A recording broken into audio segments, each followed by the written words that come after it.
ओम गणेशाय नमः। ओम नमः शिवाय। मैं निखिल ज्योतिषाचार्य आप सभी का मेरे चैनल पर पुनः स्वागत करता हूं। आशा करता हूं कि आप सभी स्वस्थ होंगे। महादेव की कृपा आप सभी पर सदैव बनी रहे। ये वीडियो कुंभ यानी कि एक्वेरियस के लिए बहुत विशेष है, क्योंकि ये वीडियो है 1 से 7 सितंबर 2025 के साप्ताहिक राशिफल के बारे में। कैसा रहेगा आने वाला सप्ताह कुंभ के लिए। जो मेरा साप्ताहिक राशिफल होता है वो प्रमुखतः चंद्रमा और उनकी गति पर आधारित होता है। चंद्रमा एक बहुत विशेष ग्रह है। उनकी विशेषताएं अगर गिनाने पे आए तो दिन से रात हो जाए, लेकिन जब हम साप्ताहिक राशिफल की बात करते हैं तो पहला तो उनकी गति, तीसरा उनका मन का कारक होना, दूसरा उनका मन का कारक होना और तीसरा उनकी ये प्रकृति या उनकी क्वालिटी कि वह जिस भी भाव में जाते हैं उसको बहुत एक्टिवेट कर देते हैं। इन सब चीज़ों के कारण चंद्रमा की जो गति होती है पूरे हफ्ते में गोचर होता है बहुत महत्वपूर्ण हो जाता है। उनके गोचर को समझना अति अनिवार्य है, क्योंकि उनका जो ये गोचर ये प्रभाव है ना, ये हमारी डे टू डे एक्टिविटी, सोचने के तरीके, कार्यशैली पर बहुत इम्पैक्ट डालता है।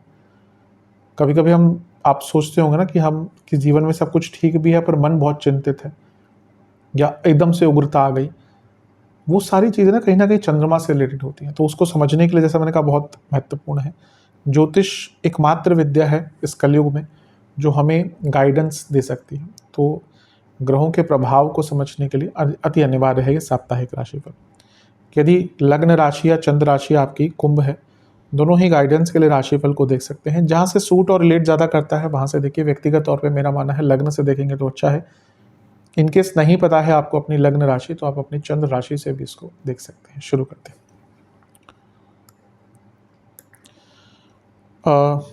1 सितंबर चंद्रमा आपके 11वें घर में आ जाएंगे, यानी कि धनु में, रात के 8 बजे, और 4 सितंबर सुबह के 5 तक यहीं पर रहेंगे। चंद्रमा का 11वें घर में आना अच्छा ही माना जाता है, कोई बुरा नहीं माना जाता। उपचय भाव के स्वामी उपचय भाव में, यानी कि जीवन में गति मिलेगी, जीवन में प्रोग्रेस मिलेगा, कुछ काम अटक रहे थे बनेंगे, इच्छाओं की पूर्ति होती है। 11वें घर के चंद्रमा नई संभावना है। कोई आपके काम अगर अटक रहे थे उनको पूर्ण करने का एक मौका, सकारात्मकता जीवन में सब लाते हैं। यहाँ पे चंद्रमा पर बहुत ग्रहों का प्रभाव होगा। शनि की दृष्टि, गुरु की दृष्टि, केतु की दृष्टि, मंगल की दृष्टि, और यहाँ पे चंद्रमा केंद्रुम योग में भी है, इसलिए सेंसिटिव है। बुरे नहीं है क्योंकि 11वें घर में है, लेकिन सेंसिटिव अवश्य है। पहले अच्छी चीज़ों की बात कर लेते हैं। चंद्रमा बैठे हैं लाभ स्थान में, और लाभ स्थान के स्वामी उनको देख रहे हैं जो धन स्थान के स्वामी भी हैं। ये अपने आप में बताता है कि बड़े धन का लाभ, बड़े धन की वृद्धि। और चंद्रमा खुद क्योंकि छठे घर के स्वामी हैं, तो कुछ अच्छा धन लाभ के साथ साथ कोई बहुत अच्छी अपॉर्चुनिटी भी यहाँ पे आ सकती है। अरसों से बरसों से रुके हुए कार्य, लीगल कार्यों में सफलता, किसी प्रॉब्लम का अचानक से सॉल्यूशन मिल जाना, इन सब के लिए बहुत अच्छा है। क्योंकि मंगल का प्रभाव भी चंद्रमा पर है, और मंगल जो है वो आपके 10वें घर और तीसरे घर के स्वामी हैं। तो एक प्रकार से यहाँ पे 3, 6, 10 और 11 सबका मिलन हो रहा है, क्योंकि तीसरे घर के स्वामी मंगल छठे घर के स्वामी चंद्रमा को देख रहे हैं, और खुद जो मंगल है वो 10वें घर के स्वामी हैं और 11वें घर को देख रहे हैं। तो ये चंद्रमा ने जो 3, 6, 10, 11 का कनेक्शन करा है ना उपजय भावों का, अति शुभ है। ये बता रहा है कि हफ्ते का शुरुआती भाग ही आपके लिए बहुत सकारात्मकता लेकर आएगा। कई काम अगर आपके अटक रहे थे ना, उनको पूर्ण करने की कोशिश कीजिएगा। अति शुभ समय है। लेकिन शनि का प्रभाव विषदोष और केतु का प्रभाव भी है, तो ये कभी कभी ना ग्लानि की भावना और डिस्कंटेंटमेंट, और शनि का प्रभाव भी है तो एंग्जाइटी और डिप्रेसिव फीलिंग, तो उनसे बचिएगा। ज़्यादा लालच में मत पड़िएगा और अपने ऊपर विश्वास रखिएगा। अगर इन सब चीज़ों का आपने पालन किया तो अवश्य आप बहुत आगे बढ़ सकते हैं। गुस्से पर कंट्रोल कीजिएगा। नवांश कुंडली बता रही है कि आपको अपने जीवन के बारे में और बहुत कुछ सीखना है। ये टाइम थोड़ा आत्ममंथन के लिए भी दीजिएगा। दशांश कुंडली, कार्य क्षेत्र में सब ठीक है, किसी से लड़ाई झगड़ा नहीं करना। जो आपके अपने हैं या फ्रेंड्स हैं आपके, उनसे बनाकर रखिएगा। बिजनेस में बहुत अच्छा टाइम है। नया काम, बड़ा काम मिलेगा। लव लाइफ, अगर मन में कोई बात है उसको डिस्कस करिए, थोड़ी हिम्मत दिखाइए। वैवाहिक जीवन, चीज़ों को ठीक करने के लिए, प्रॉब्लम्स को सॉल्व करने के लिए बहुत अच्छा समय है। स्टूडेंट्स, एक दूसरे को सपोर्ट कीजिए, मतलब कि ग्रुप स्टडीज़ कीजिए, क्योंकि यहाँ पे लग रहा है कि अकेले आप शायद नहीं उतना अच्छा कर पाएंगे।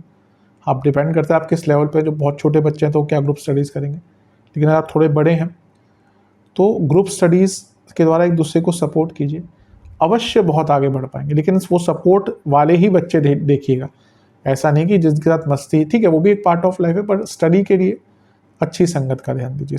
सेहत, पेट के रोग, बॉडी में इन्फ्लेमेशन और लोअर बॉडी में कोई दिक्कत। सर्वाष्टक में आपका पंचम भाव अत्यंत बली है, जो अपने आप में बता रहा है कि क्योंकि लक्ष्मी स्थान है तो पैसा भरपूर भरकर पैसा आने वाला है।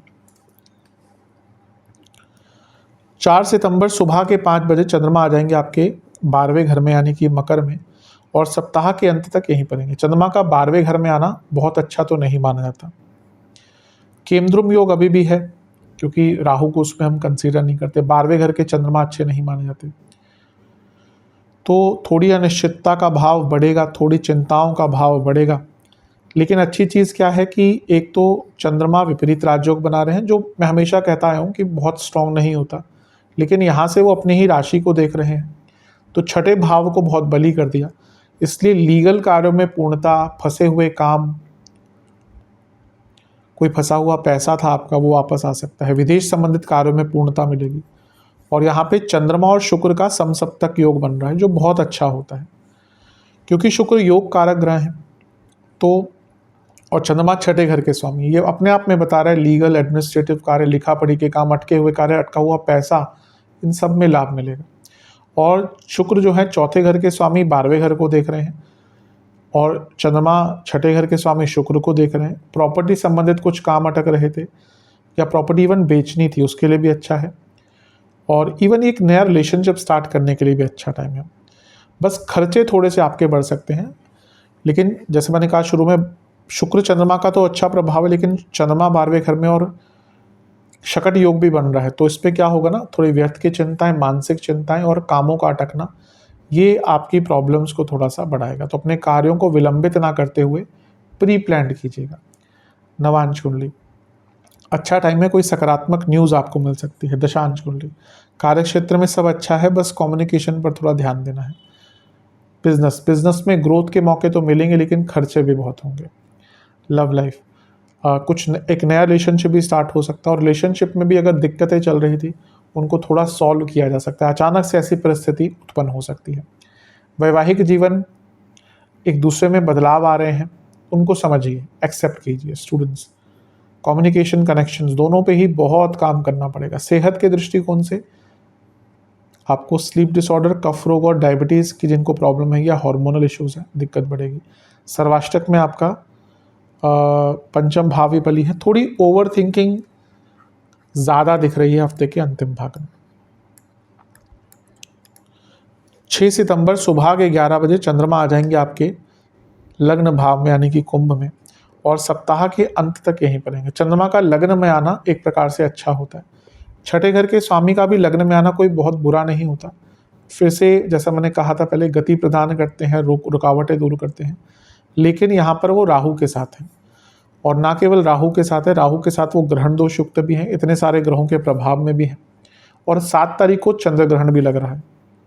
तो अब वैसे बुरा नहीं है, क्योंकि अगर हम देखें तो गुरु का प्रभाव है, ठीक है, तो गुरु क्या है, आपके लाभेश हैं, धनेश हैं, तो अचानक से पैसा, विदेश से पैसा, गुप्त धन की वृद्धि, इसका योग बन जाता है। सूर्य का प्रभाव भी है, तो सूर्य क्या है, वो आपके चंद्रमा को जब देखते हैं तो पूर्णिमा योग बनता है, लेकिन आपके लिए सूर्य मारक है, प्रबल मारक है। तो यहाँ पे सेहत की प्रॉब्लम्स, अचानक से दुश्मनों का हावी होना, और बुध का प्रभाव भी है, तो अष्टमेश है वो, तो ये एक अनिश्चितता। और जब हमने ग्रहण की बात तो करी ही, तो जहाँ भौतिक दृष्टिकोण से बहुत अच्छा टाइम है, लेकिन ग्रहण दोष, ग्रहण, बुध का प्रभाव, अष्टमेश होने के नाते, चंद्रमा बुध की जोड़ी वैसे ही कन्फ्यूजन, और सूर्य का प्रभाव चंद्रमा पर सेंसिटिविटी और मारक तत्व, यानी कि सेहत के लिए मानसिक एवं शारीरिक हफ्ते का अंतिम भाग बहुत अच्छा नहीं है, बहुत ध्यान दीजिएगा। अचानक से प्रॉब्लम्स, अचानक से हेल्थ इश्यूज, अचानक से मानसिक प्रॉब्लम्स, अचानक से दुश्मनों का हावी हो जाना और अचानक से कुछ गलत निर्णय ले लेना, ये सारी ही चीज़ें आपको तंग करेंगी। थोड़ा सा आपको केयरफुल रहने की आवश्यकता है हफ्ते के अंतिम भाग में। पैसों की दिक्कत नहीं है, बाकी दिक्कतें काफ़ी हैं। नवांश रिस्क मत लीजिएगा, बहुत रिस्क लेने का मन करेगा। नवांश कुंडली सब कुछ ठीक है, लेकिन हाँ, फ्यूचर को लेकर एक होप जागृत हो सकती है। दशांश कुंडली कार्य क्षेत्र में अपने ऊपर ट्रस्ट बनाकर रखिएगा। कुछ लोग आपको आपके ट्रस्ट को गिराने की कोशिश करेंगे। बिजनेस कोई काम अगर नहीं बन रहा तो उसके पीछे भागना बंद करिए। ऐसा लग रहा है किसी एक चीज़ के पीछे इतना भागना चाह रहे हैं कि वो पूर्ण नहीं हो पा रहा और आप अपना टाइम वेस्ट करे जा रहे हैं। लव लाइफ थोड़ा डिटर्मिनेशन बढ़ाइए। वैवाहिक जीवन वाणी में सौम्यता बहुत अनिवार्य रहेगी। स्टूडेंट्स ठीक है, सब कुछ ऐसी दिक्कत नहीं है, लेकिन जैसा मैंने शुरू में कहा था हफ्ते के, अपनी संगत पर ध्यान दीजिए। इसमें संगत पर ध्यान देने का तात्पर्य यह है कि ऐसे लोगों को अपने आसपास रखिए जो प्रोडक्टिव बनाएं आपको, क्रिएटिव बनाएं आपको। ठीक है, कुछ दोस्त होते हैं जिनके साथ मस्ती वगैरह भी होती है, पर जहाँ पे हम स्टडी की बात करें ना, ऐसे लोग रखिए आसपास जो आपको आगे लेकर जाएं। सेहत के दृष्टिकोण से इन्फेक्शंस, एंजाइटी, फीवर और हड्डियों की प्रॉब्लम। सर्वाष्टक में आपका तीसरा घर बली है। बहुत कभी कभी ओवर एक्साइटमेंट में रिस्क ले सकते हैं, मत लीजिएगा। उपाय के स्वरूप में एक बार हनुमान चालीसा और एक बार बजरंग बाण का एक पाठ कीजिएगा। आशा करता हूँ कि आपको वीडियो पसंद आएगी। चैनल पर नए हैं, सब्सक्राइब कीजिए, वीडियो को लाइक कीजिए। मिलता हूँ अगली वीडियो में, तब तक के लिए ओम नमः शिवाय।